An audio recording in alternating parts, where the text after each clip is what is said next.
Hi guys, it's Andy from mcfcfantv and welcome to this preview for the derby.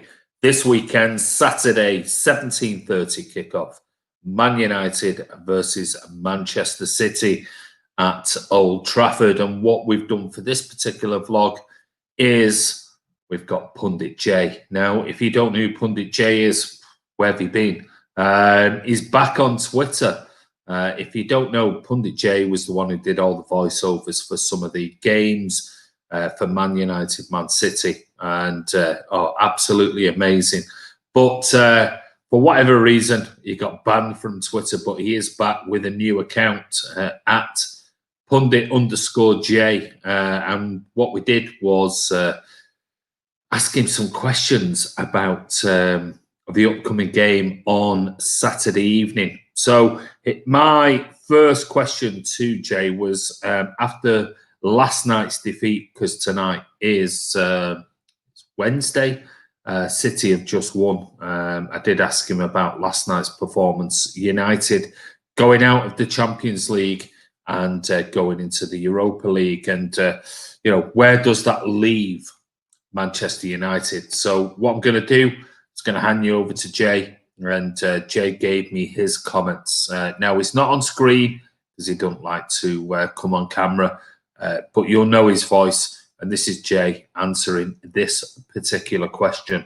Yeah, it's Pundit J here. And listen, I've come to give my view on a few things. So without further ado, let's get straight into it. Now, RB Leipzig, United, Ollie, where does it leave Ollie? Hey, let me tell you something. Ollie's in a right old mess, He's in a big mess. Because you know something, you can't go out like that. You can't be top of the group, yeah? And then with 3 games to go and all that, and then end up in the Europa League. What kind of nonsense is that? And you know the funny thing is, yeah? You don't even need to win. You don't even need to win.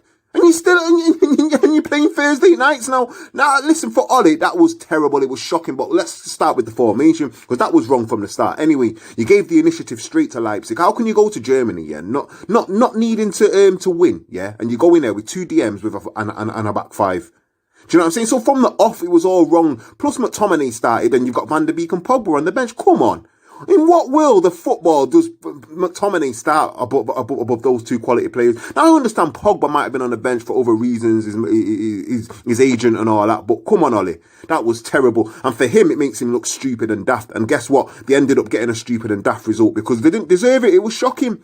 Do you know what I mean? So for him, it all falls on him. His selection, his tactics, and his formation were totally wrong. Now, United had 2 youngsters up top, Rashford and Greenwood. This is who Ollie's put his faith in, and I feel sorry for those kids, you get me? Because one's 23, one's 19, Champions League, big game, with no midfield behind him. What are they supposed to do? Do you understand me? Now, Ollie will get props because he's come in and he's cleared the decks, and I agree with that. He's done well with that. He got rid of a lot of the experience. But if you're going to do that, the team you build after that must be better than what you've just got rid of. And up to now, we're not really seeing it. We're seeing the foundations being put down, but I don't know if he's the guy to take it further. I call Ollie the cleaner. And that's exactly what he's done. He's come in and cleaned the club. Now I think United needs someone to come in and put some decor in the house. That's what they need. Do you know what I'm saying? So for Ollie, yeah, it's a mess. And the fans are onto him. People are onto him. The pundits are onto him. Some of them are onto him. I'm onto him. And I've given Ollie quite an easy time up to now. Do you know what I'm saying? So yeah, for me, the knives are out. And I won't be surprised if he's not here in a few weeks' time if the results don't go his way, because it's looking like that. Do you know what I'm saying? And it's not like he's won trophies so we can all turn around and say, well, he did win the Carabao Cup. Oh, he did win the FA Cup. We can't even say that. We can't even say that. Do you know what I'm saying? So yeah, shocking from Ollie. There you go. So that's Jay talking about Tuesday night's result. Manchester United going out of the Champions League into the Europa League. Thursday night TV for the TV viewers of Man United fans. But I did ask him about, well, if Ollie's going to go, because it looks like Jay is thinking his time is going to be up, then who could possibly replace Ole Gunnar Solskjaer at the wheel at Manchester United? And this is what Jay had to say. So, when we're talking about Ollie going, who should be the next manager now? It's a tough question for Man United because they've had Jose, they've had LVG, they've had Moyes, and they've had Ole. They've had a whole mix and mash. Do you understand? But for me, if I was going to employ the next guy, it would probably be Thomas Tuchel. I like Tuchel. I like the way he plays football. He can handle egos. He's won trophies in multiple countries. Do you get me? So for me, I think he's a good manager. He's young. He understands the modern game. And like I said, I think he plays a good style of football. And I think he'd find United a challenge. Plus, Germany's coaches are on the rise as well, so we might as well get involved with that. Do you know what I mean? You got Klopp, you got Nagelsmann. Do you know what I mean? So there's a good few of them out there. So yeah, for me, that's who I'd put in the hot seat. He's a winner. First and foremost, so he knows how to get teams over the line. People might say, yeah, it's easy to do that at PSG. Yeah, well, he won a cup at Dortmund as well. Do you know what I mean? And people say, oh yeah, it might be easy. Listen, a trophy's a trophy, and he's won them. Do you know what I mean? Other people will say Pochettino. Now, me and Pochettino have got a bit of a weird, awkward relationship because although he's a good manager, yeah, I don't know what it is. To me, if he's been at Tottenham for 5 years and not won a trophy, there's a problem for me because he had a good team. You don't have a good... His spine of that team... You had Lloris, Alderweireld, I can't even say his name, Toby, Ericsson, Kane. What? Come on, that is a spine and a half that should be able to win the Carabao Cup when every other team plays weakened teams. So for me, the jury's still out with Poch. I think he plays good football, though. I think he's good with players that have never won before. That's why he done well at Southampton, and that's why he done well at Southampton and Tottenham. He done all right with him. Do you get me? But to come to a club like Manchester United where you're expected to win, no, I'm not too sure about Pochettino. This guy was crying in the semi-final of a Champions League. No. You cry after you win the trophy, son. Do you get me? So yeah, good manager, but I'm a bit unsure about Pochettino. And then you've got other guys like Allegri, Enrique, do you know what I mean, that are out there, experienced, won trophies as well. So yeah, there's a good few managers that United could turn to if they get rid of Ole. My choice would be Thomas Tuchel, as I said, you know what I'm saying? So, there you go, Thomas Tuchel for Jay at Manchester United rather than Ole being at the wheel. But he did ask me some questions, and one of the questions he did ask me was, Bernardo, all about Bernardo Silva. And he said to me, can he recapture the form of a few years ago? And my answer to that is yes. He wasn't great last season. Season before, he was Man City's player of the season. Absolutely phenomenal. But last year, we know what happened. He was good right up until around about February, March time when the whole tweet came out over Benjamin Mendy. And ever since then, or certainly last season, the way it progressed, he wasn't the same player. And I think that really affected him and affected his confidence. But he is a wonderful, wonderful player. Very, very good player. And I've got every faith that Bernardo Silva will get back to where he is. We've seen glimpses of it this season, albeit he is very much now a fringe player rather than the season where he was Man City's player of the season. This season, we're seeing glimpses, but he's really not been in the team long enough, and that's the problem. That is the problem. But he's got the technical ability. I think he's got the right attitude. I think it's just all about getting game time now and a run of games where he can be where he was, 18 months ago, because he was phenomenal, absolutely brilliant. But we are seeing glimpses, and I've got every faith in Bernardo Silva without a shadow of a doubt. So my next question to Jay was, what are your thoughts on the whole furore that's surrounding Man United at the moment with Mino Raiola and his comments about Paul Pogba? And what are your thoughts on Paul Pogba? So this is what Jay had to say. I'm saying, so if you're talking about building and winning teams, you got to talk about Paul Pogba at the moment because his agent's causing uproar. But he's Raiola's a clever guy, he knows exactly what he's doing. It's all about timing. Now, we talk about is Paul Pogba worth the money? Well, to me, £90 million transfer fees these days.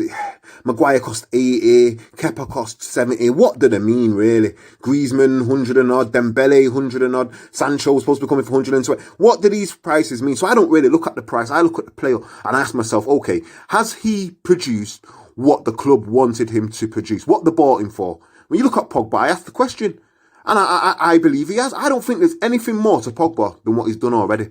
If you look at his assists at Juventus and goals at Juventus, he's got virtually the same at Manchester United. So basically, he's done what he was doing at Juve at Manchester United. In fact, he had his best season ever in his career at Manchester United. So it's expectations that have got people thinking, oh, nah, he come for 90 million. He's not done the job. He should have done better. No. He's done exactly what he was bought to do. Do you get me? Because people think Pogba's this number 8, number 10, a striker all rolled into one. No, he's not. He's like a horse in the middle of the park. He'll gallop. He's never been a sprinter. He's never been a tackler like Lee Catamol or Kante. Do you know what I mean? He's never been a number 10 like David Silva or Ozil. And he's never been a striker like Drogba. He's Paul Pogba. But people's expectations have got you thinking that he's supposed to do more than what he's actually capable of. I don't think there's anything more to see about Pogba. I think we've seen it all. We've seen him spray passes. We've seen him do a little flick. We've seen him lose the ball. We've seen him score top corner goals. We've seen him do bits of skill. And we've seen it all. There's nothing left. So for me, worth the money over the course of time, you could probably say no, because we've not United have not actually achieved anything much in that time other than Europa League and playing Europa League and getting back into the Champions League, and that's probably about it. Do you know what I'm saying? So yeah, worth it, probably not, but expectations have had people thinking that Pogba should have done a hell of a lot more, but I don't think he was capable anyway. And that's United's fault, and it's Paul Pogba's fault, because United didn't build a team around him. Paul's like cherry on top. He's like the guy you put on top of the cake once the cake's built. If there's no foundation for that, you might as well forget getting the best out of Paul Pogba like that. Do you know what I mean? So it is what it is. There you go. It is what it is. That's what Jay reckons about Pogba. I think he was quite positive about him there. I know there's been lots of rumours, people thinking that somehow City will get Pogba as a replacement for Fernandinho. I very much doubt it. But he did ask me another question, and that was, who was impressed this season and who hasn't? Talk about putting yourself on the spot. I don't know. Who hasn't? I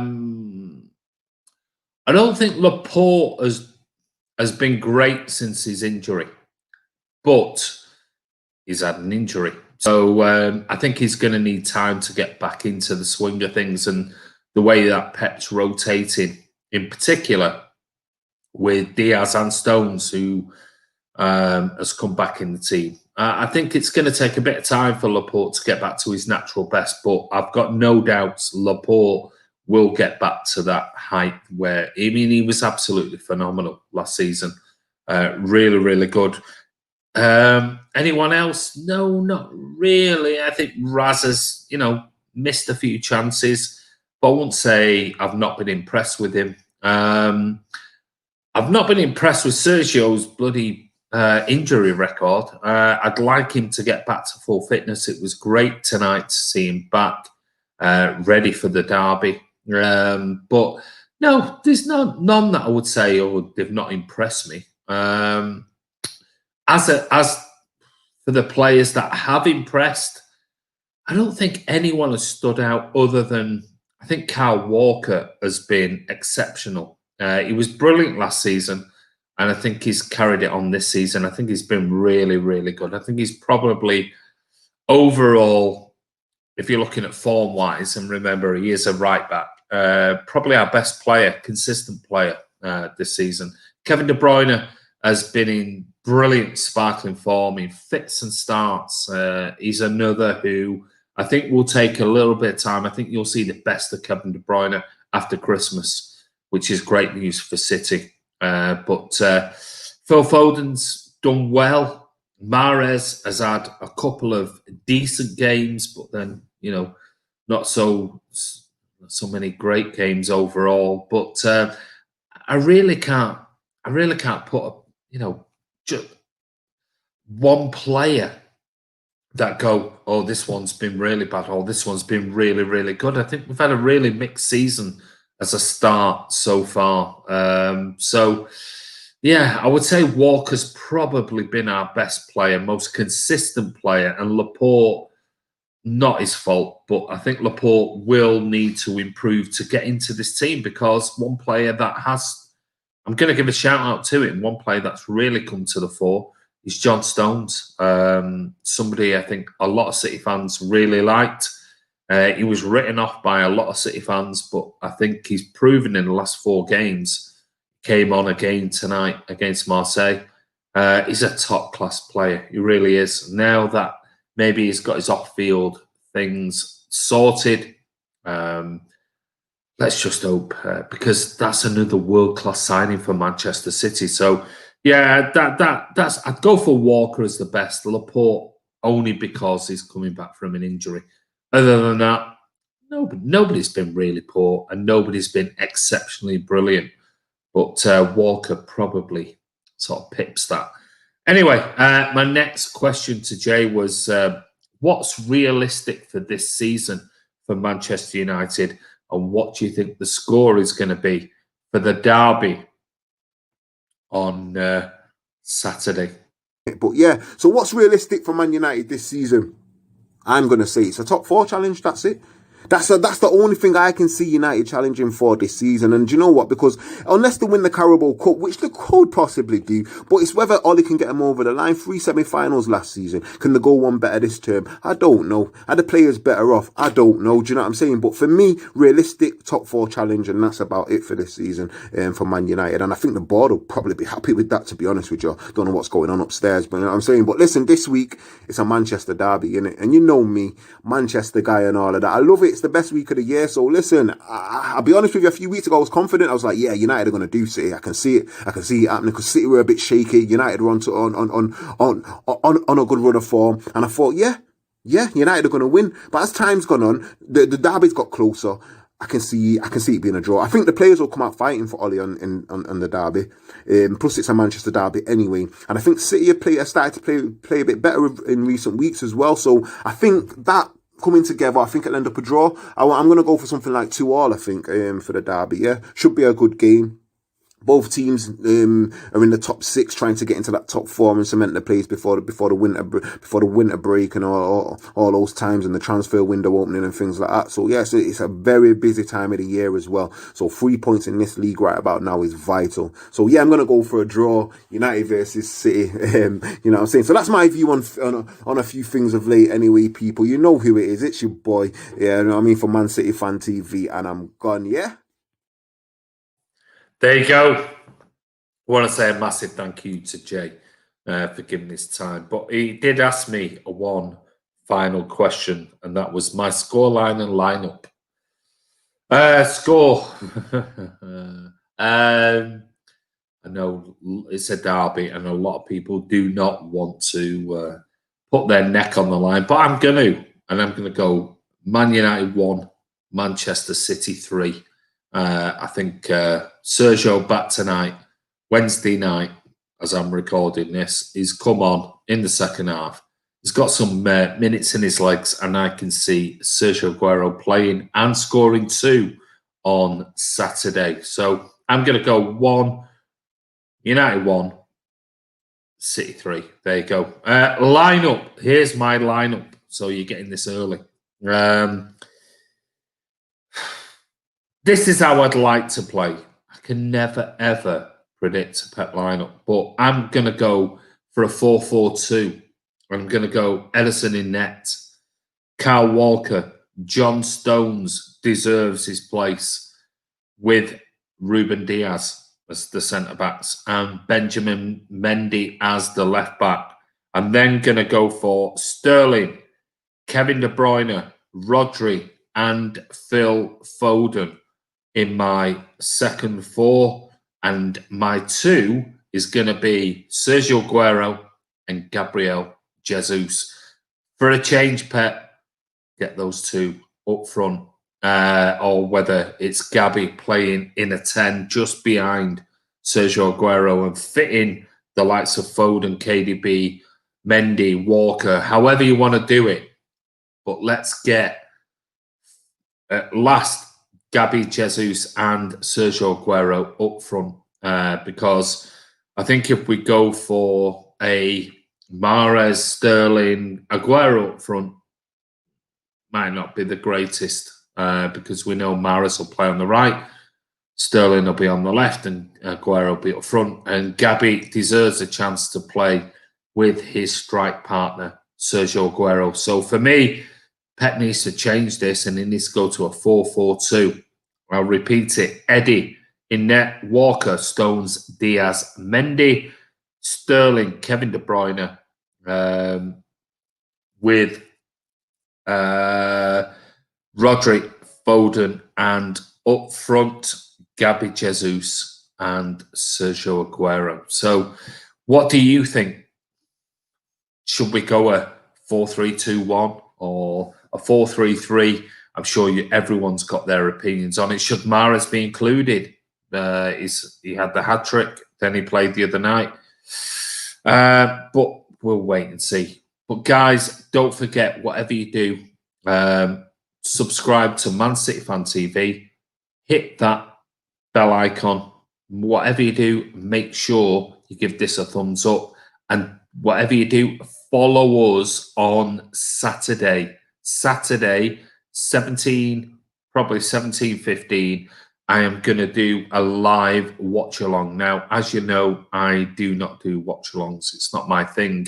I like to watch the game, but this is going to be a charity watch along. Therefore, any comments, any super chats, I should say, in the comment section will get read out. If you don't, then they won't get read out, because everything, all the proceeds for the watch along Man City versus Man United Manchester derby is going to Tackle for Manchester, which is obviously Vincent Kompany and Andy Burnham, the mayor of Manchester, Greater Manchester, is going to their charity. Anything we make from the video will go to them. So please join us on Saturday. It's going to be about 17:15.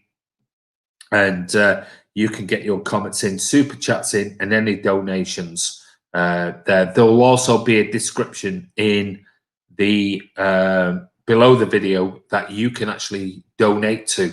So you can click a direct link to the mayor of Greater Manchester, Andy Burnham, and the charity that we support, which is Tackle for Manchester. But guys, whatever you do, enjoy the game. It's a derby day. We know what it's like. It's late. It's gone past midnight. But I wanted to get this video out for you guys. And yeah, keep subscribing. Whatever you do, we want to push on to 15,000 subscribers. So any new subscribers, please make sure you hit that subscribe button, hit that bell icon. That way you'll be notified when any new videos are posted. And we will be back probably tomorrow night for the Friday Night Social. But anyway, take care. I want to say a massive thank you to Pundit J. His details are in the description below this particular video. And we'll see you soon.